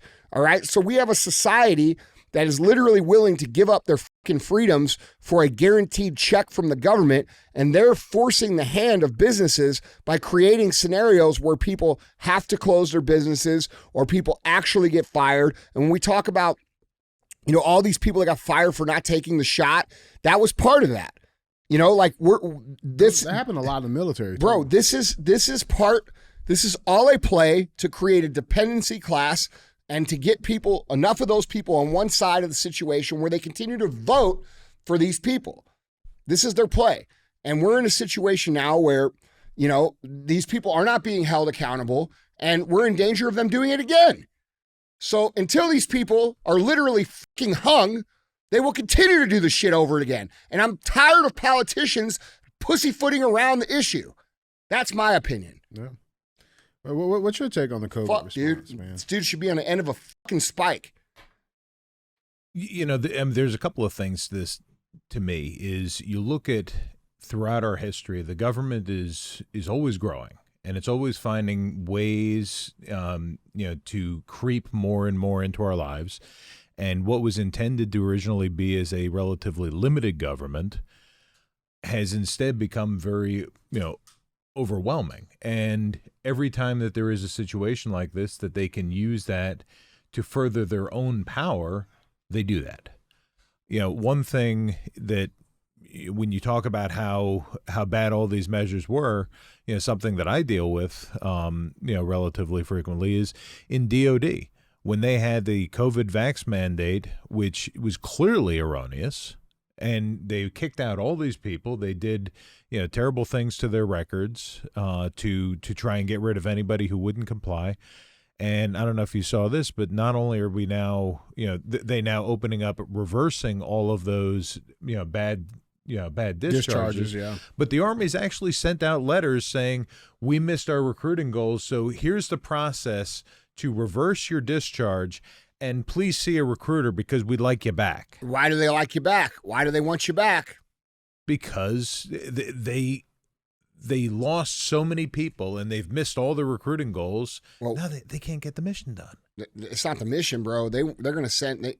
Listen, they don't have enough warriors anymore. Yeah. They fucking kicked out all the warriors. Warriors have a mentality, and it has a certain level of you to it. Right. Right. Okay. And Lord they went. Elon Musk in there. Yeah, exactly. And so they took all their fucking warriors, bro, and set them out of the military because they wanted a compliant military. Okay. And now we're in danger of actually being in a real war, and they need them back. And that's the problem. So, and most of these dudes aren't going back. So, well, that's the problem is you kick them out and they have to find a way to, to restart their lives in a different way. And so they get into business and they get new jobs. And so, how many of them are going to say, okay, bro, if you really wanted them back, take some of this money that you're sending over to fucking Ukraine and offer them a year extra salary as a bonus to rejoin. They won't do that shit though. So much of it, fucking salary, something. So much of it for veterans, our relationship with the military is kind of like, a romantic relationship where it's, battered wife syndrome. And no matter how bad they abuse you, you keep going back because the Navy really does love me. Yeah. And, but the reality is here, the DOD broke up with them, broke their heart and said, we don't want you anymore. And now is like, I know I abused you, but please come back. Yeah. Well, see how I see that, I see this from a different perspective than most people. But I look at it as, okay, if I'm trying to do some very evil shit as a government, I can't have my people in the military not going along with what I'm doing. So how do I get the people who would be the least compliant out of my system so that I can now do what I need to do and get the full support of our military behind it? Yeah. And that's how I see what's been going on. No, that is. I don't see it. They took it too far because now they have people who are compliant but are not capable to do the correct. And guess who? Guess where all the capable warriors are? Oh, they're on the side of the fucking people where they should be. They fucked up with that. I think they did too, man. Yeah, bad chess move because they're stupid. I don't think they expected that many people to hold firm. I think that they expected everybody to. Well, you guys are welcome for that. Cave for that. Yeah. Yeah. Well, I mean, I feel like a very common response was like, "Hey, man, listen, I took the anthrax stuff. Like, we're guinea pigs. Everybody's got it. No big deal, right?" But it's just like, yeah, I get that, but this is different, And there was a lot of people that stood up and was like, "Yeah, no, we're not doing it. I'm not doing it." It's unfortunate. I just feel like too, there's so much time has passed since those discharges because that was what 2020, 2021 is when it really got going. 21. Yeah, 21 when it got going like heavy. Like, bro, you talking about 2 years years later. It was all 21 because the mandates didn't come in until after Trump left. Exactly. So it was all 21, 22. Yeah, but so we're talking 2 years. Yeah. I mean, again, like you said, the businesses have been started. They've moved on with their lives. And now you're trying to, now I got to stop all of this shit to come back and do what? I can see a lot of people saying, all right, I'll come back in the reserves. Yeah. But I can't give up my job. I've restarted my life over here. Yeah, I don't think they wanted people in the, look, dude, I fully believe in my heart that these people planned, like you said, Tim, on very little resistance, very little. And I believe that their plan for the very little resistance was to remove those people from society completely. And if you look at what they did with the vax mandates, the pressure they put on private institutions, they were threatening to sue companies like mine who wouldn't enforce and I'm not making my employees take this shit. There's no fucking way. And they were threatening companies like mine with fines of hundreds of thousands of dollars per employee. So when we're talking about what they were trying to do, I totally agree. They did not count on the level of resistance that actually occurred. And I think their plan Their plan was to take the people who resisted the small amount and put them into fucking FEMA camps or dispose of them in some way. And they needed a compliant military to do the orders. And enough of the military said no. Like, bro, why was the state of Washington building COVID camps? Why were they building camps in Australia? You know, like, dude, we were this close. Like, had there not been the resistance that actually occurred, we were fucking this close to a large part of the strongest, most resistant citizens in every single country on the planet being killed. And that would make slaves out of everybody else. So that's how I see it. And, you know, maybe I'm wrong, but I'm pretty good at recognizing patterns. And why would you want a more compliant military? Why would you need a more compliant military to blindly follow orders? The only reason you would need that is if you were going to do something that required blind obedience. And what kind of thing would require blind obedience? Doing something that was inherently evil that everybody had disagreed with. Right. And so I think the fact that, you know, there was resistance literally saved the world because, dude, if they would have eliminated the people who were resisting, those are your fighters, those are your warriors, those are people with backbone, the rest of you motherfuckers would have been slaves forever. And I think they're going to try it again. That's my opinion. That's what it looks like, man. It's looking like it. That's my opinion. But I got tinfoil hat right here, a real nice one. So maybe I'm fucking wrong. I always think, if I were the enemy, what would I do? If I were them, what would I do? If I wanted total control, how would I do it? If I wanted to create a situation where I wasn't having resistance, how would I remove the resistors? Right? Yeah. How would you do it? Well, if you were only planning on 1% of the people saying, no, I'm not doing it, you could get everybody else to go along with that. Remember the language they were using? Remember Trudeau saying on TV, I don't know what we're going to do with these people. What do we do with these people? That's genocidal language. Yep. That's saying we have no other way. This is the way. Lori Lightfoot, Yes. Chicago. Yes. Like, bro, this is that the plan they had was much worse than what actually unrolled, in my opinion. Yeah. Guys, tell us what you guys think. Jump in on this conversation down in the comments. Hashtag Finding Fauci. Let us know what you guys think. With that being said, let's get to our third and final headline, guys. Headline number 3. Again, we touched on it a little bit, but new information has come out. Let's talk about it. The headline reads, thousands of fake Facebook accounts shut down by Meta were primed to polarize voters ahead of 2024. This is a big deal. This is a big, big, big deal. And nobody's talking about it. So let's talk about it. This is an AP News article. It reads, someone in China created thousands of fake social media accounts designed to appear to be from Americans and used them to spread polarizing political content in an apparent effort to divide the U.S. ahead of its next year's elections, Meta said Thursday. The network of nearly 4,800 fake accounts was attempting to build an audience when it was identified and eliminated by the tech company which owns Facebook and Instagram. The accounts sported fake photos, names, and locations as a way to appear like everyday American Facebook users weighing in on political issues.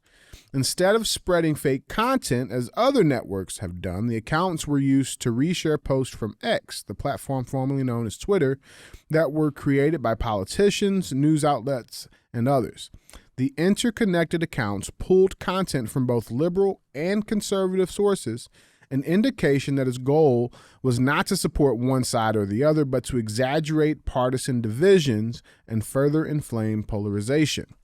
The newly identified network shows how Americans' foreign adversaries exploit U.S.-based tech platforms to sow discord and distrust, and it hints at the serious threats posed by online disinformation next year when national elections will occur in the U.S., India, Mexico, Ukraine, Pakistan, Taiwan. They're not going to exist in Ukraine. They've already canceled their elections. Yeah, Ukraine's done. Yeah. And other nations. Quote, these networks still struggle to build audiences, but they're a warning, said Ben Nemo, who leads investigations into inauthentic behavior on Meta's platforms. Quote, foreign threat actors are attempting to reach people across the internet ahead of the next year's elections, and we need to remain alert. Meta Platforms, Inc., based in Menlo Park, California, did not publicly link the Chinese network to the Chinese government, but it did determine the network originated in that country. The content spread by the accounts broadly complements other Chinese government propaganda and disinformation that has sought to inflate partisan and ideological divisions within the United States. And while this is happening, right, it's all about what's happening in the background. And I think the reason I have these articles here is because people should be aware America is weak right now, right? We're weak fundamentally, physically, financially. America's military is weak. Yeah, we're weak right now, right? We got citizens that are demoralized. And the thing is that we see it internally, but other people see it. Other countries are seeing that, and they're acting on those weaknesses, right? So the second context headline I have in here as well, as this is all coming out, this headline comes out, federal government investigating multiple hacks of U.S. water utilities. So this just came out. The federal government is investigating multiple hacks suspected to have been launched by an Iranian government-linked cyber group against U.S. water facilities that were using Israeli-made technology. A fucking year ago, they would say Russia-linked government. Yeah, right. With Ukrainian water facilities. Yes. Right.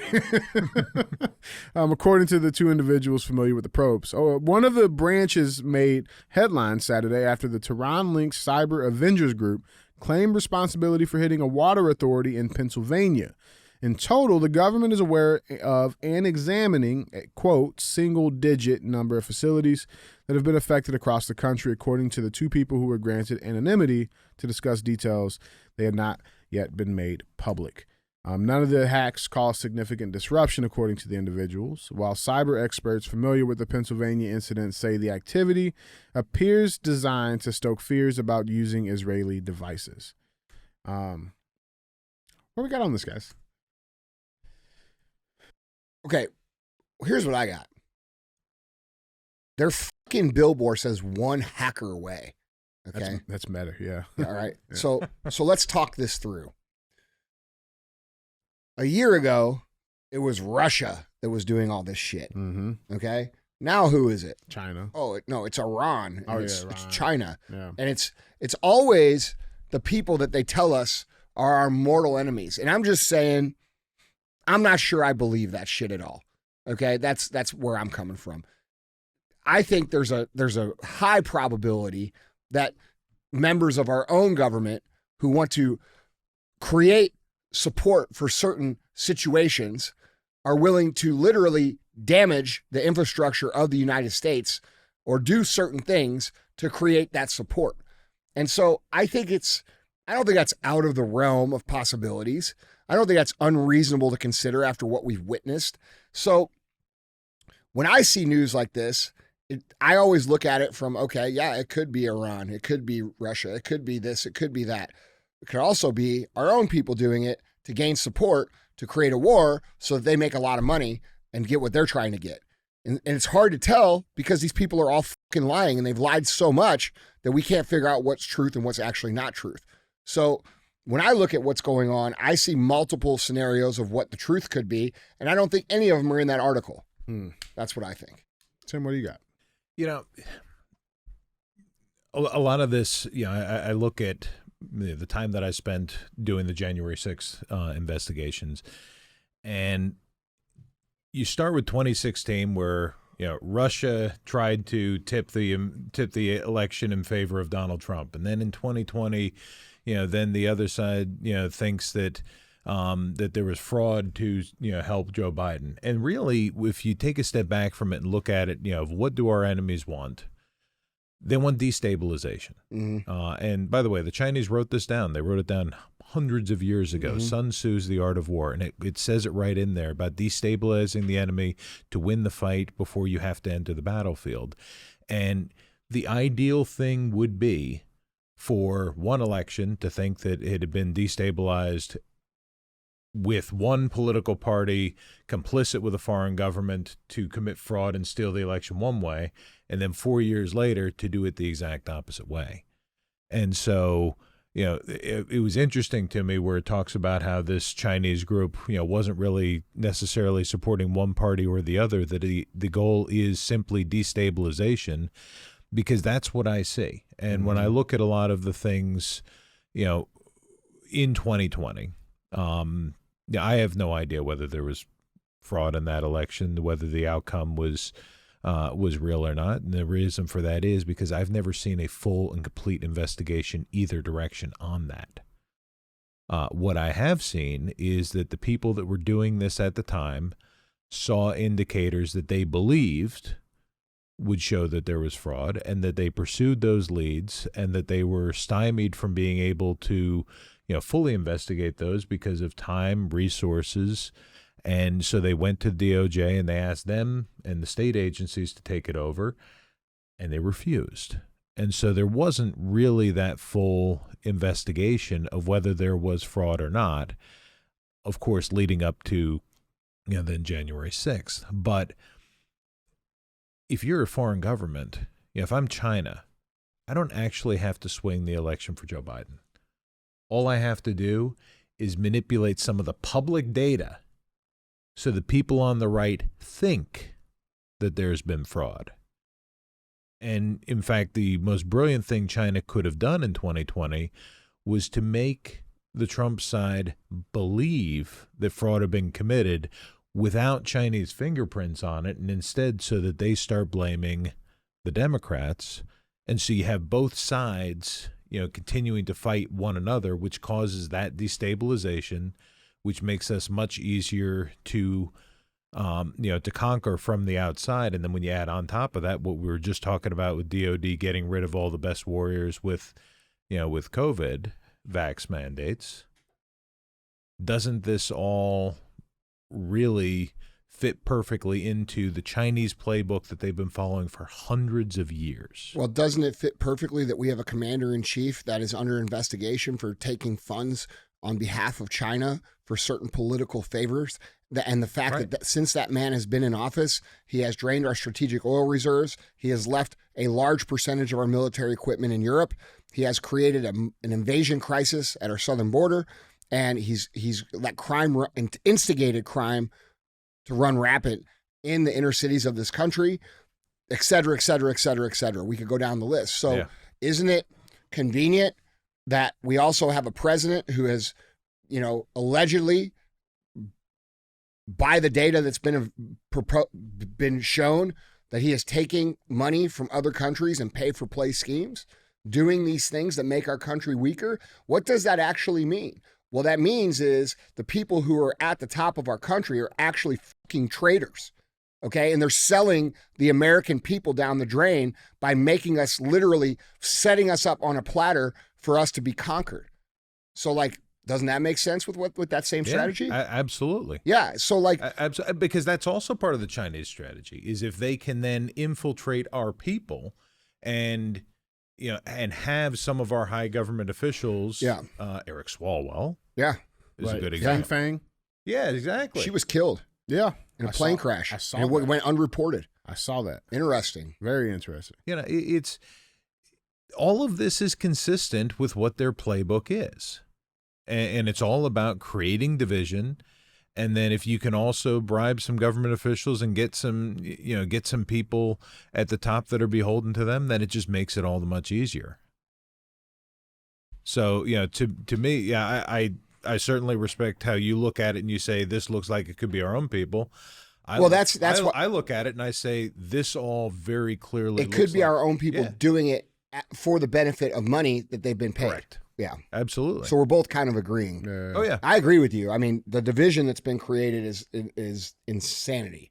Yeah, and I can remember saying many times 3-4 years ago, hey, other countries don't look at us as black and white and Asian and American Indian and all these things. They look at us as the United States of America, and we're over here arguing over the color of the pigment in our fucking skin when they're licking their chops to come over and kill all of us. That doesn't make any fucking sense. Yeah. Because that's how, bro, they're opportunists. That's how I see it. No, I mean, dude, we're giving Tim's them right. all the opportunities. What Tim is saying is correct. This has been a 1,000-year plan for them, and we're not the first country this has happened to. No, we just happen to have the most important people in our office, in our media, and some of the most powerful discourse platforms going along with it to create it for money. Which, bro, think about that. What is that? What is that called? What is that called when someone takes money and sells out their countrymen? What is that called? That used to be punishable by death. Sedition? Is that treason. Yeah, that's treason, dude. Well, it's a group, though, Back right? in the day, Individuals can commit treason. Benedict Arnold. No, I'm saying, but if it's a group, it's called sedition, right? Sedition is when you're trying to overthrow your own government. Gotcha. I mean, they stole the fucking election. It might be. Yeah, treason is where you're. well, Trying how do you to- have sedition? Okay, here's a question I have. Yeah. So how do you have sedition? Oh, wait. Are these billable hours? No. This is a real question. Yeah. So where is the line with sedition when our own Constitution says that our citizens have a duty to remove corrupt officials from office? Due process. In what way? The due process would be the issue is that where the law sees the difference is in removing those corrupt public officials through impeachment, indictment, etc., versus the armed mob with with tiki torches. Mm-hmm. Yeah, but if the armed mob wins, then there's nobody to accuse you of sedition. Yeah. See, that was always my problem with it. It's absurd. Who defines corruption? Well, Who's the defining people who win. That's what I'm saying. Yeah. But the problem. That's the only reason they bro, were able to say J6 like, was wrong. dude. History is always written by the winners. Yeah. Right. How different is that from what we did to the British? Right. Right. The difference is we won. They say we did a coup. Right. Look, bro. We say fuck Here's the tea. here's the problem I see with it.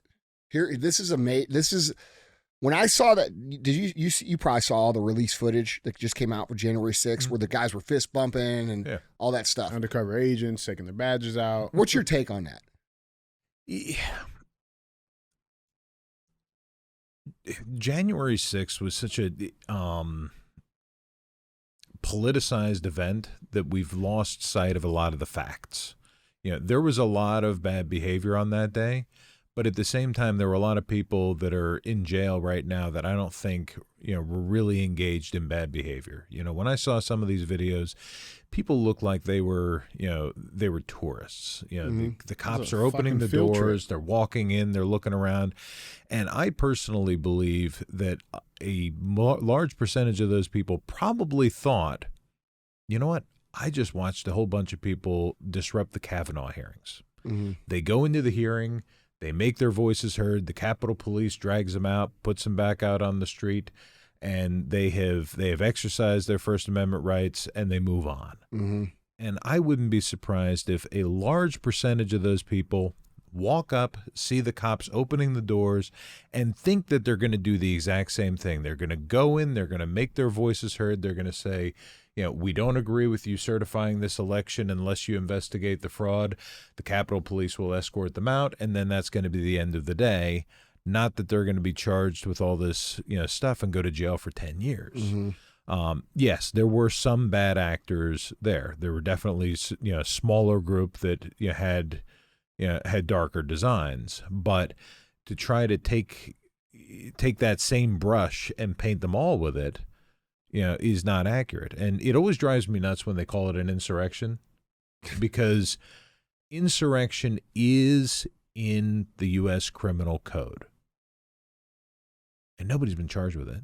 Well, And so how can you possibly call that an insurrection? how can you call it an insurrection when we have literally more guns in the citizenship of the United States than almost every other military has in their fucking armies combined, and nobody brought them to the insurrection? Right. The fuck out of here. Yeah. And Okay, then combine that this- with the fact that look, the bro, National They Guard wanted to assistant- disrupt. They wanted to disrupt the proceeding because they did not believe that the elected officials were taking into account the will of their electorate, Correct. of their constituencies, Yeah. and so they wanted to make their voices heard. That I understand, and so but that's not a crime. No, dude. Also, let's be fucking real, okay? What better way, and this is my own opinion, but what better way if you actually did manipulate an election to deflect the attention from the manipulated election than to create an insurrection that wasn't actually an insurrection, and then take the insurrection and prosecute the former president for the insurrection that was actually created by bad actors. The fact that there were any three-letter agents or any sort of police dressed up as, that should mean everybody is fucking out of jail. It's entrapment. Well, and here's the other piece of it. I don't know what it is legally, but dude, it's wrong. It's entrapment. Here's the other piece of it is when you come down so hard on these people, let's say that there is claims of fraud in the next election. Who's going to go down to the Capitol and protest? Like, dude, we're talking about real shit, okay? Like, these guys are making I agree with you.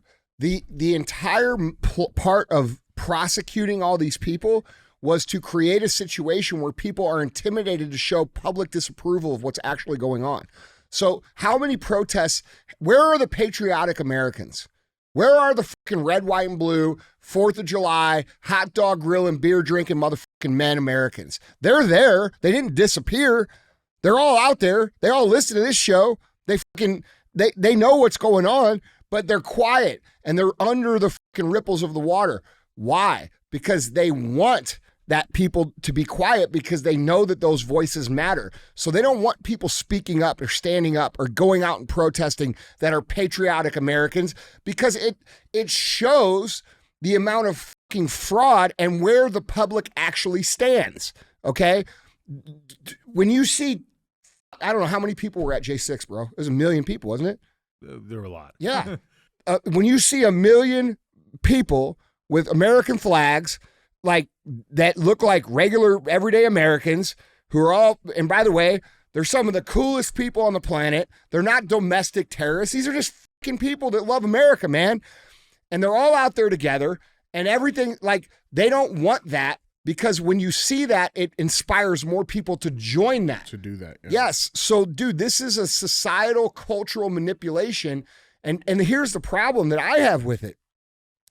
Now they're using this insurrection, quote unquote, that they planted people in to create a scenario where they're prosecuting Donald Trump on a situation they created. So what better way to get what they're trying to get, which is to maintain power, than to rig an election, run a fake fucking insurrection, then prosecute the dude who they say is responsible for it. You see what I'm saying? Yep. And then, by the way, scare everybody who has any thread of patriotic blood in their system from saying shit or doing shit. And then, remember, use that to have states take him off the ballot so he can't run again the next. Well, that's all time. being rejected from that's being. But as you just put up earlier, they are denying him the ability to subpoena for the full files. Exactly. So like it'll never be found. It'll never be found. No, it will be found. It just won't be found until these people are out. Yeah. Like, dude, this is insane what's happening. This is historic times. This is real.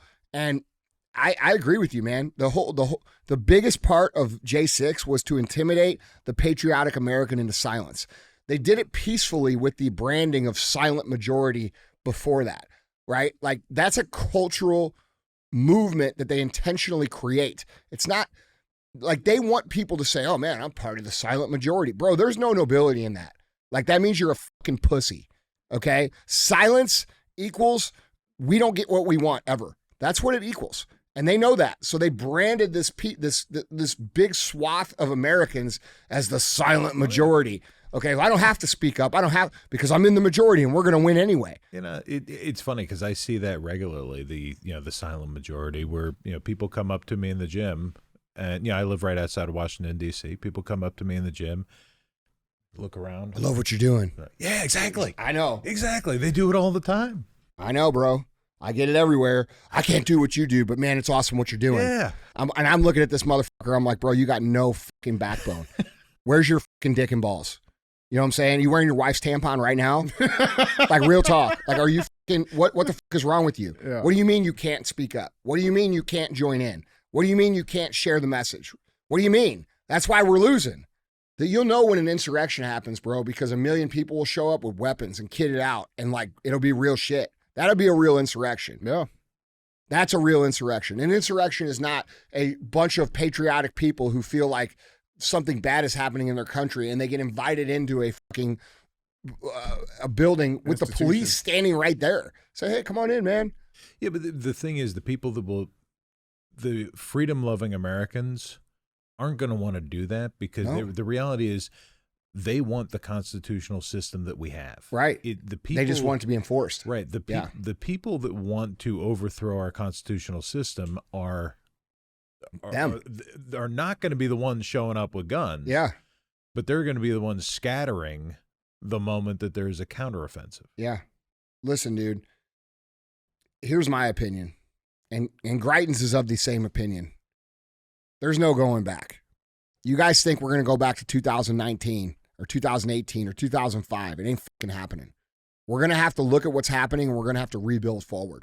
It has to be new creation. There has to be, and by the way, that could be just creating a system that enforces the rules that were laid out 247 years ago, okay? But the reality is those rules have been highly diluted and highly compromised, and we are way far away from what our founding fathers and what this country was supposed to be about. And for us to get back to that, it's going to take something. There's no magic to this. Like, it's going to take action. And when I mean action, I don't mean violence. What I mean, though, is everybody participating in the public rally to push us back into the boundaries of what this country is supposed to be. And that's something that not enough people understand, that they have a role in that every single day. Yeah. They have a role in that in what they say, how they live, what their standards are, how they behave in their community, how they behave at their job, how they run their companies. It's the personal excellence is the ultimate rebellion. Because when we, from a cultural standpoint, demand that the government get back in the rails of the Constitution through our voices, it will eventually happen if the voices are strong enough. It won't require violence like a lot of people want. But the reality is if people don't join in, what we'll get is violence, and it won't be us bringing it to them. It'll be them bringing it to us. And that's what people should be afraid of. You know what they fear more than a violent insurrection? Is that the next primary will get rid of every incumbent. Yeah. Well, it should happen.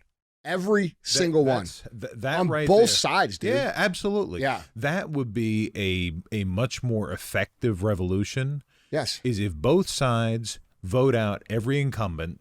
And we put new blood in. Bingo. Yeah. You do that, that's a but the problem that's a becomes bloodless and legal revolution. The problem becomes, brother, is that a lot of people don't believe the elections are real anymore. So a lot of people are like, well, we can vote our way to what? You know what I'm saying? Yeah. I agree with you, though. That is what needs to happen, along with the realignment of culture to a higher standard of living. Citizens understanding that, hey, man, we have an obligation to live a certain way here. Certain things happen here. Certain things are not okay here. It's not okay for a grown man to dress up as a woman and shake his dick in front of kids. We're not going to tolerate that. Okay? It's not okay for our own government to send all of our military equipment to Europe and leave it there. It's not okay for our government to send our grown men to war every generation because they want to thin out the herd of strong, capable, independent, free-thinking warriors. It's not okay for them to leave the border open where millions and millions and millions of people who shouldn't be here come here. Like, these things are not acceptable. Right. Crime's not and that's a cultural non-acceptance. That's you as a listener and you as a citizen saying this is unacceptable to me in open, in front of your friends, and not fucking apologizing for it. And then living the way that you think an American is supposed to live. Like when I was a kid, dude, and when you were a kid, there was things where like you just knew what you could and couldn't do. Right. Like, bro, if you behaved a certain way, bro, your neighbor might come out of his house, smack the shit out of you. Mm-hmm. You know what I'm saying? Yeah. Like, bro, you stomp on an American flag. Like when I was a kid, bro, your neighbor who served Vietnam come kick your fucking ass. You're 12 years old. Yep. Real talk. And nobody said shit because everybody said you deserved it. Yeah. I'll tell you another way, at the risk of opening a real can of worms, another way to fix it is just to break up the two political parties. If you got rid of those political parties and allowed Americans to realign based on their actual values instead of what the parties demand. I mean, people always, they call me, I love it when they say, oh, you're a Republican lawyer. I'm like, oh, no. Yeah. I don't identify with any political I don't party. either. I don't either. I think it's dangerous. Right. I don't agree with everything that either party says. On some things I agree with one, on some things I agree with another. And so therefore I refuse to identify with either party. And I think that the best way to resolve a lot of these things would be to break up those two parties and realign based on what Americans' actual values are. Mm-hmm. And I mean, the idea that these two parties are monoliths, that they can never be broken, is silly. I mean, how many different political parties have we had throughout the history of this country? Lots. Exactly. It has not always been these two. What about There's always been two major, but it's not always been these two. What about part of the responsibility of a responsible citizen of this country being not to make their identity with a political party. Right. Like people. That's the cultural side of it. That's right. Yeah. The media and these people have been so good at convincing people you have to be this or that. Right. You're either on that team or you're on this team. And the real team is us, the people, versus them, the fucking tyrants. Right. That's the teams. Okay. And we have to get to a point where we as citizens cannot say, I'm a Republican. Because that's saying I blindly agree with what the Republicans do. And I don't. All of it. Yeah. And you don't. And most people don't either. Mm-mm. Most people are actually in the middle. Right. Most people are in the middle. They have some more liberal views and they have some more conservative views. And those vary amongst where people come from or what they've been around or their social environment or where they're geographically located or their life experience. Yeah. And we have to get back to, as individuals, voting for people who represent what it is that we believe and not saying, oh, well, that guy's an R or that guy's a D. Right. And that's why we vote. You know, like part of the problem is people go in and they go right down one side of the ticket and they walk the fuck out. They have no idea what those people stand for. And that's a majority of voters. That's a problem. Sure. Yeah. It's a big problem. Yeah. Guys, jump in. I think that's a valid point, dude. Yeah. Guys, jump in on this conversation. Let us know down in the comments what you guys think. Hashtag shaking the jar. Let us know. So that was our third and final headline. It's time for our final segment of the show. As always, we have thumbs up or dumb as f. This is where we bring a headline up. It'll get one of those two options. So with that being said, our thumbs up or dumb as f headline reads, Cardinals linebacker Jesse Lakita scores ride to Sunday's game with Phoenix family after blowing a tire, and he's rewarding them with tickets. I thought this was a cool little story. So the Arizona Cardinals' Jesse Lakita got a free ride to his Week 12 game against the Los Angeles Rams and made a few friends along the way on what could have been disastrous Sunday for the special teams player. Lakita, a 24-year-old Canadian, had only 30 minutes remaining in his drive to State Farm Stadium in Glendale when he blew a tire, he told azfamily.com.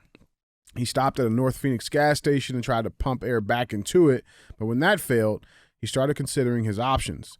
Pressed to make it in time for pregame warm-ups, Lakita approached the family, all dressed in Cardinals jerseys, and asked for a ride. Here's the video. That's awesome.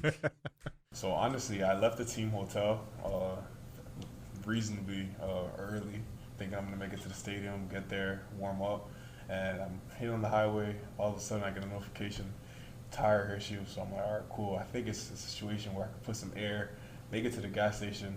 Wasn't working. So as I'm sitting there, I look to my right. I see a family. They're in Cardinals gear. It looks like they're going to the stadium. So I'm like, I have absolutely nothing to lose. Pull my window down. I just yell out, "You guys going to the stadium?" He looks at me a little crazy. I'm like, he's like, "Yeah." I'm like, "I'm a player. I got a flat tire. Can you guys help me out? I need a ride to the stadium." Walks back to the car and talks to his wife. He's like, "Heck yeah, come on." And they got me there on time. Had a blast talking to his kids the whole way there. And, I made it there on time, and, that's all she wrote.